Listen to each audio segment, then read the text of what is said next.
evening and thanks for tuning in. I'm Ann Powell, the WJTS News. The name of the man who drowned at Rainbow Lake in Perry County has been released. Perry County Coroner Warren Taylor identified the man as 21-year-old Brian Barnett Jr. of Hawesville, Kentucky. Multiple agencies responded to Rainbow Lake on Wednesday evening after receiving multiple calls about a missing swimmer. Perry County Sheriff Alan Malone says that they quickly determined that swimmer was still underwater and sent rescue divers within an hour of receiving that initial call. Weather conditions and darkness made it hard for rescuers, but they continued their efforts through the night. Barnett's body was discovered early Thursday morning. No foul play is suspected in Barnett's death. County jails across the state are overcrowded, and while some jails are adding new beds, the DuBois County Security Center is taking it a step further. Construction is officially underway to expand the security center and expand the current DuBois County Community Corrections building.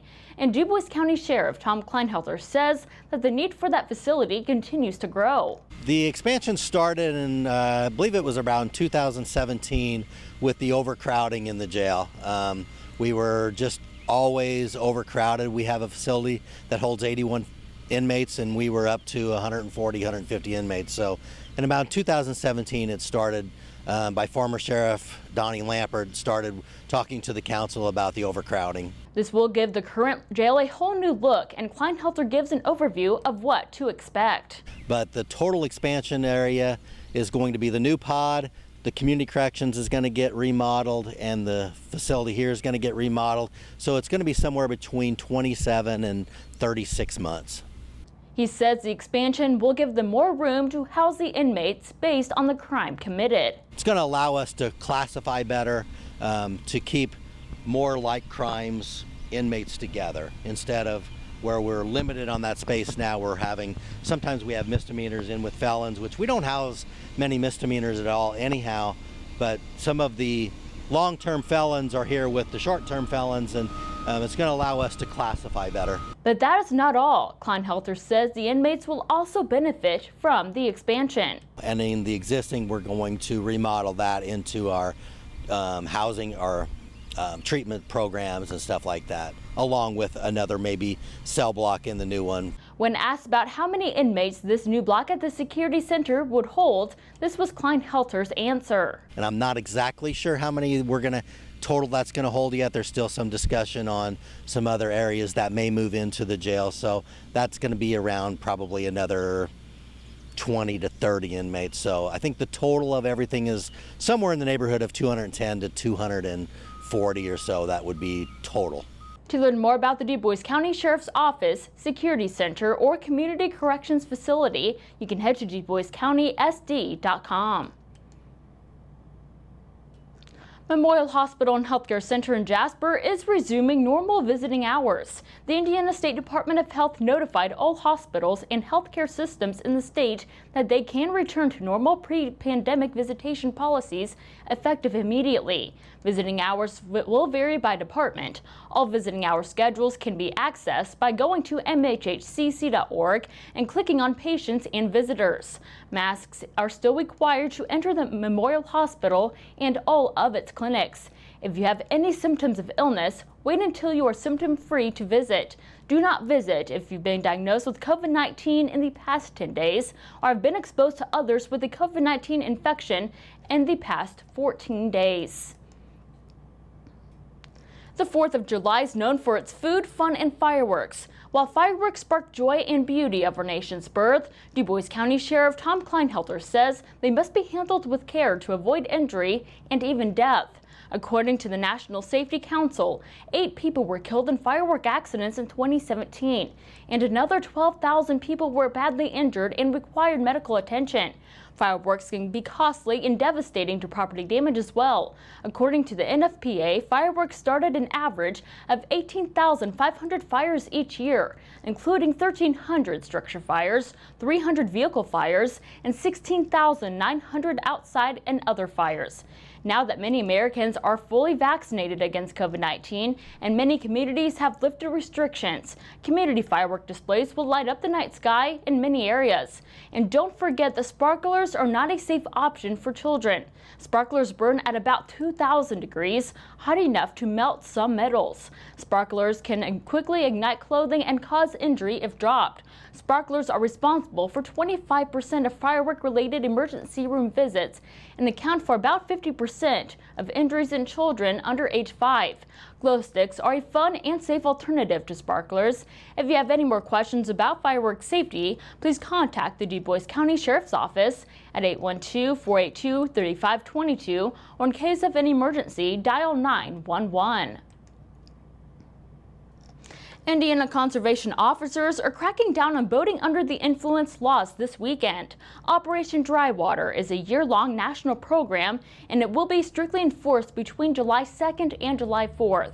Indiana conservation officers will focus on educating boaters about safe boating practices, such as keeping alcohol off the boat for both the boat driver and passengers.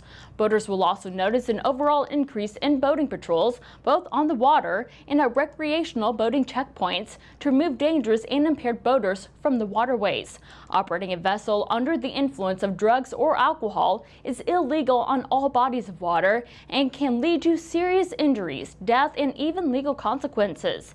In Indiana, it is illegal to operate a vessel with a blood alcohol content of 0.08% or higher. For more information about boating under the influence, visit OperationDryWater.com. And as we head into the holiday weekend, the USDA Forest Service staff is reminding Hoosiers to remember where they are before setting off any fireworks. It is illegal to use and have fireworks on Hoosier National Forest property, including the popular beach areas. It is not only illegal, it can also lead to injury in wildfires. Whether you're camping or using the forest for a day trip, the public should remember to call 911 in case of any emergency, including wildfires.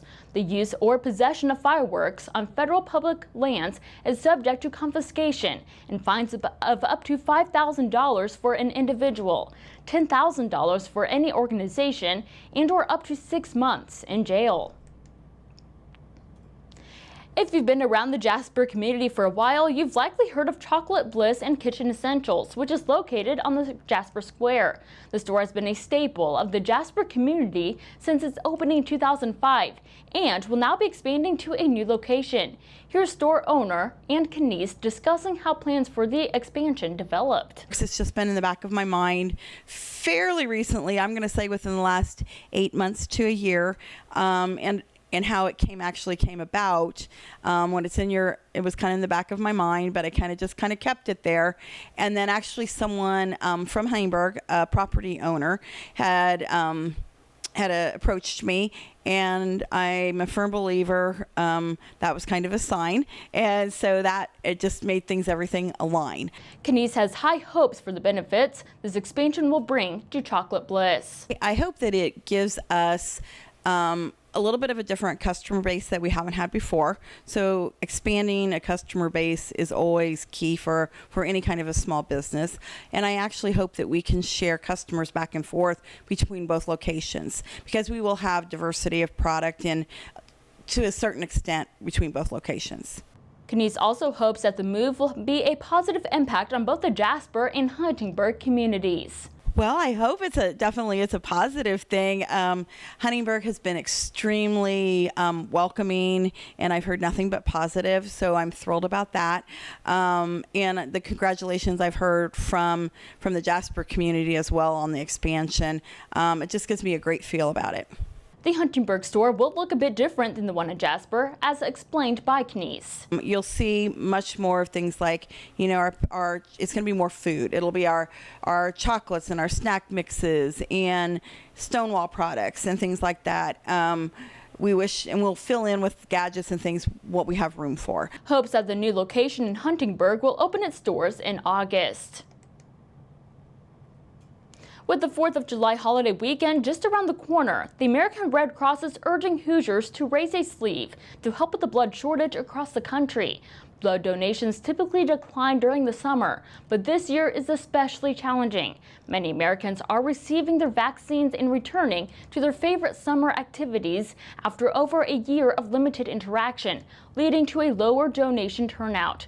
Donors of all blood types, especially type O, are being urged to make an appointment to give now and to help ensure the hospital shelves are stocked with blood products over the 4th of July holiday and beyond. And as a thank you, everyone who gives between July 1st and July 6th will receive a Red Cross embroidered hat in the mail while supplies last. And donors who come and give during July 7th and 31st will receive a $10 Amazon.com gift card by email, plus a chance to win gas for up to a year. To make an appointment to give blood, download the American Red Cross Blood Donor app, visit redcrossblood.org, call 1-800-RED-CROSS, that's 1-800-733-2767, or enable the blood donor skill on any Alexa Echo device. A full list of local blood drives is also posted on our website, WJTS.tv. And if you're looking for a fun way to support the community this summer, then this may just fit the bill. The 28th annual Patoka 2000 Duck Race is scheduled for Thursday, July 8th at 11:30 a.m. at the Jasper Municipal Swimming Pool. You can help sponsor a duck for the duck race by purchasing one for $5 or three for $10. To purchase a duck, stop by the Jasper Chamber of Commerce office at 302 West 6th Street in Jasper. Prizes for this year are similar to those in the years past, such as the Downtown Jasper Shopping Spree, picnic table donated by Crimp Lumber, $100 in cash from Bob Leaguer's Motors, and $100 in cash from Eubler & Sons, $50 gift certificate from Odlinger Diamond Center, and logo items from Jasper Engines and Transmissions. This race is a fundraiser that supports the efforts of Patoka 2000, a beautification group of the Jasper Chamber of Commerce that works hard throughout the year to clean up and beautify the Patoka River entryway into Jasper. The group also ensures that the plants and flags on the bridge look nice, educates residents about the proper planting and pruning of trees, and assists the Jasper Park and Recreation Department with its annual tree giveaway.